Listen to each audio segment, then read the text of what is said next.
Hey there, and welcome. As a caregiver, you're not just providing support, you're a guardian of your client's well being. And so much of that happens right in the kitchen. So, in the next few minutes, we're going to break down the official food preparation policy into some really simple, powerful habits. The goal? To make you a food safety pro in your client's kitchen. Let's dive in. All right, first step, let me ask you something. What do you think is the most dangerous part of the kitchen? Now, you might be thinking sharp knives or the hot stove, and yeah, they have their risks. But the biggest threat? It's actually invisible. And it could be hiding in plain sight, right on the countertop. So, let's meet the villain of our story, the temperature danger zone. Now, this isn't a physical place. It's a condition. It's a specific range of temperatures where harmful bacteria basically just throw a party and multiply like crazy on food. This is that invisible threat we're going to learn how to defeat together. So, what are these magic numbers, or I guess these dangerous numbers? Here they are. 4 to 60 degrees Celsius. That's it. That's the zone. Any food that can spoil sitting between these two temperatures is at risk. Your number one mission is simple. Keep food either colder than 4 degrees or hotter than 60. Okay, so how do you fight an enemy you can't even see? Well, it's not with magic, it's with knowledge. Let's break down these simple, super powerful rules that are going to help you master the danger zone and keep every single meal perfectly safe. These 4 rules are really your core defense. That 2-hour rule, it's absolutely critical, because after that much time, bacteria can multiply to really unsafe levels. Keeping food either very hot or very cold, well, that basically puts those bacteria to sleep or gets rid of them altogether. And that last one, that is the golden rule of food safety. When in doubt, throw it out. Seriously, a single meal is never, ever worth the risk of making someone sick. Avoiding the danger zone is a great defense. But let's talk about going on offense. A true food safety hero has a complete toolkit. So now we're going to look at the 4 essential principles that will guide every single thing you do in the kitchen. Clean, separate, cook, and chill. It sounds almost too simple, right? But that's the beauty of it. This 4-step framework from Health Canada is the absolute foundation of all safe food handling. If you can turn these 4 words into 4 habits, you've pretty much mastered the essentials. Let's make it your kitchen mantra. So let's see what this looks like in the real world. Clean isn't just a quick rinse under the tap. It's a full 20 seconds of hand washing. Separate means that raw chicken never touches the cutting board you're going to use for a salad. Cook means you trust your thermometer, not your eyes. And chill means that clock starts ticking the second that food comes off the heat. You've got 2 hours to get it into the fridge. See? These are simple actions with really powerful results. Now that we've got the principles down, let's talk specifically about you.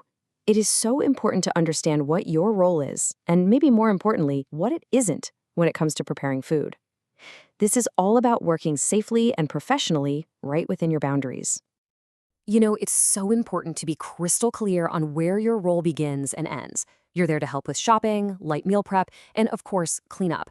What you're not there to do is manage complex medical needs like clinical diets or specific swallowing modifications. Those things require specialized training, and staying within your scope of practice is what protects both you and your client.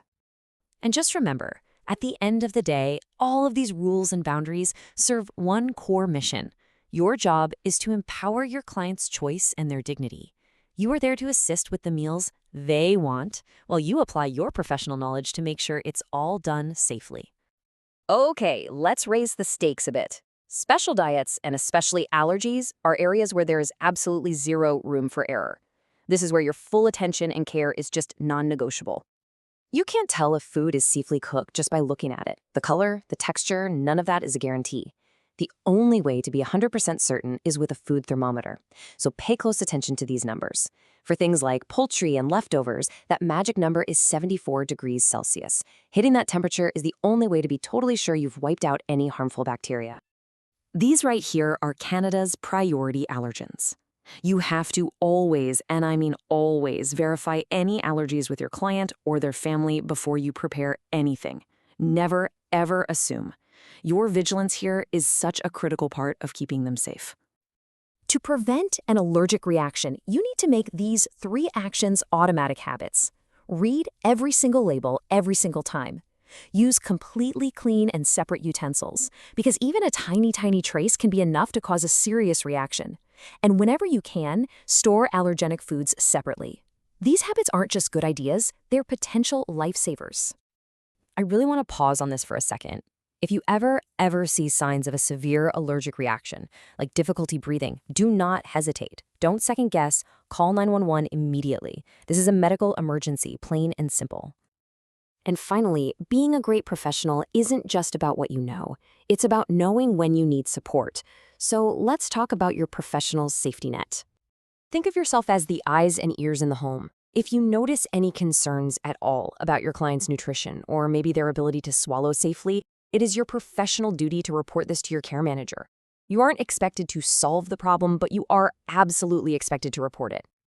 And finally, you've got to close the loop with documentation. A simple, factual note like, assisted with lunch preparation as per the client's request, isn't just paperwork. It's a key part of professional communication that protects everyone and keeps the entire care team in the loop. So as we wrap up, I want to leave you with this question. Just think about everything we've covered. The danger zone, the 4 principles, allergies, your professional role. What is the one single habit you will consciously focus on this week to make your client's kitchen even safer? Because that's how we turn what we know into what we do.